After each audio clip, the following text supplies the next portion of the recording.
For 7 years, Okon worked day and night in a foreign country, sending every penny home to his younger brother to build his dream house in the village. But the night he finally returned to see the house, his own brother mixed poison into his drink. In the quiet village of Umuaka, everyone knew that Okon was the lucky one. Years earlier, he had left Nigeria to work abroad. Life there was not easy. He worked long hours, sometimes 2 jobs at once, sleeping only a few hours a night. But every month, he sent money back home. Not for luxury. Not for parties. For one dream. A house. A beautiful house where his mother could live comfortably and where he would return someday to start his own family. Because he trusted only one person with that dream, his younger brother, Emeka. Take care of everything, Okon told him during their phone calls. Buy the land. Build the house. I trust you. And Emeka always sounded grateful. Don't worry, my brother, he would reply. The house is coming up beautifully. Sometimes he even sent photos, cement blocks stacked high, walls rising slowly, workers carrying sand. Each picture filled Okon with pride. So he kept sending more money. What Okon did not know was that the house in those pictures did not belong to him. And the money he worked day and night to send home was disappearing in ways the entire village whispered about. New clothes. Endless drinking. Parties. And women. But nobody told Okon. Until the day he finally came back home. When Okon arrived in the village, people gathered to welcome him. 7 years abroad had changed him. He looked stronger, more confident. But the smile on his face was still the same one everyone remembered. Only one person in the crowd was not smiling. Emeka. The moment he saw his brother stepping out of the car with his suitcase, his stomach tightened like a knot.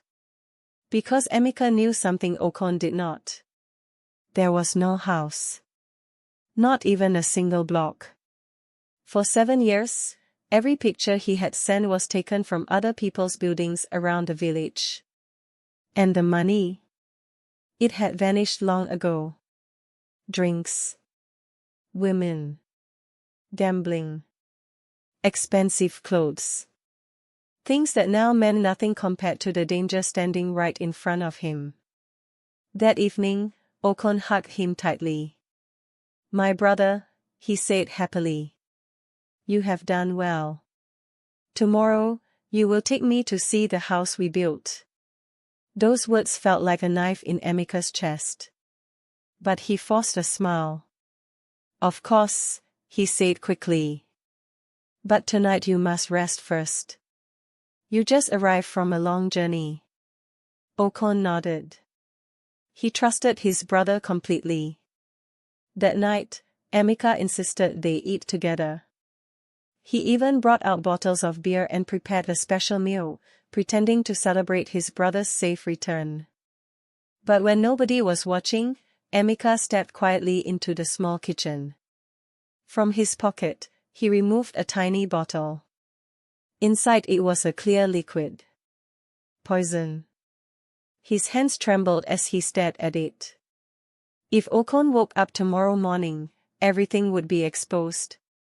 The lies. The stolen money. The shame. But if Okon never woke up, the secret would die with him. Slowly, Emeka poured the liquid into his brother's drink. Then he carried the tray back to the sitting room. Okon smiled warmly as he picked up the glass. To family, he said. Emeka watched him raise the drink to his lips. But just before Okon could swallow, someone knocked loudly on the door. The knock on the door was loud and sudden. Both brothers froze. Emeka's heart began to pound in his chest. Okon slowly lowered the glass from his lips. Who could that be at this hour? He asked. Before Emeka could answer, the knock came again. Emika. Open the door. The voice was familiar. It was their neighbor, old Mama Ngozi. Emika forced a smile and walked quickly to the door. When he opened it, the old woman stepped inside, breathing heavily. "Oh.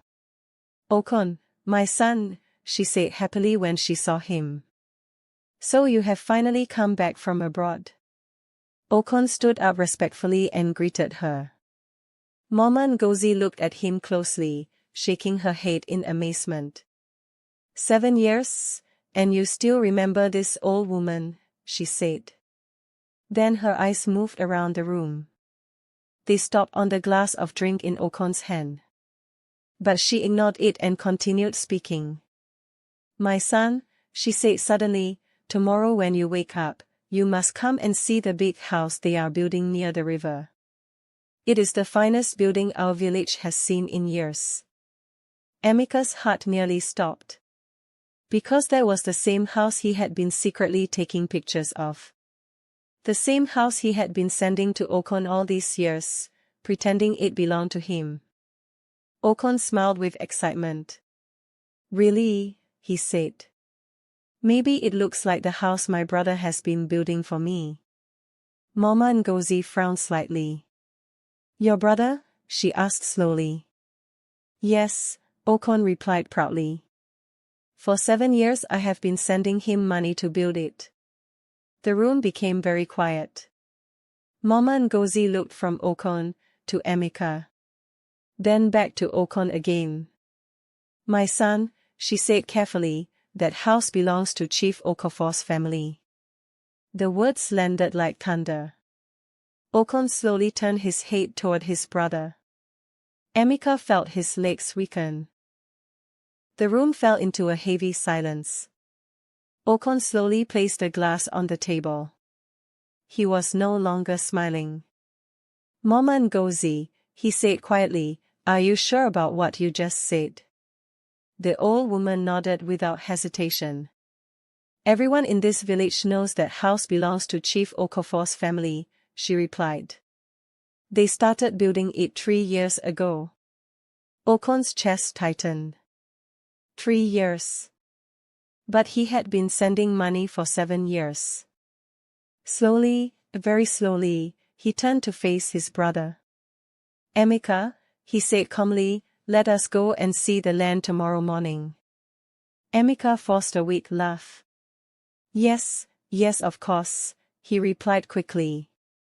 But inside, his mind was racing. Because the moment morning came, the truth would destroy him.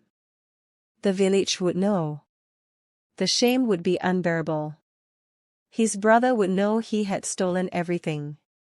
That night, after Mama Ngozi left, the two brothers finished eating in silence. Okon never touched the drink again. Hours later, when everyone in the compound had gone to sleep, Emika sat alone in the dark. Sweat covered his face. His thoughts moved wildly. Poison had failed. But if Okon lived until morning, his life in the village would be finished. Then a terrible idea entered his mind. There was an old abandoned well behind the house. Deep, dark, and dangerous.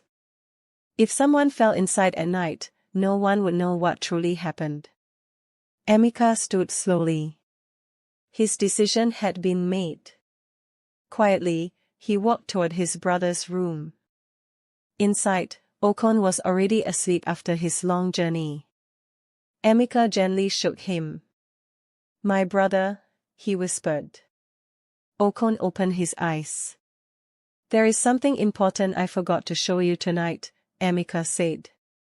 "It is about the house." Still half asleep, Okon followed his brother outside into the darkness. They walked silently toward the back of the compound. Toward the abandoned well.